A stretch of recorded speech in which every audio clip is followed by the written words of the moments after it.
bathandekako namhlanje kuseni ngithi angivuke ngomthandazo ngithi mina ngiyazi ukuthi uyazi ukuthi ihliziyo yakho ithini ihliziyo yakho iyamfuna noma wena ungayiphikisa umkhumbulo ubathe awa mina ngisamfuni angisamthandi ihliziyo ithi awa unamanga uthi uyalala ihliziyo ithi awa vuka sikhulume uthi uyalala ihliziyo ithi mina ngifuna loya odlala ngami ngimthanda kakhulu ubathe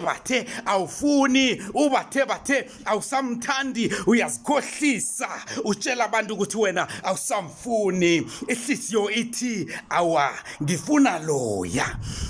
loya wena okhamba utshela abantu umkhuluma kumbi uthi awusamfuni ihliziyo ithi no ngifuna lo ngimfunako ngimfuna nje ithi before umfonele wena noma ungafuni ihliziyo yona ithi mina ngithanda uex lawyer amen hallelujah amen.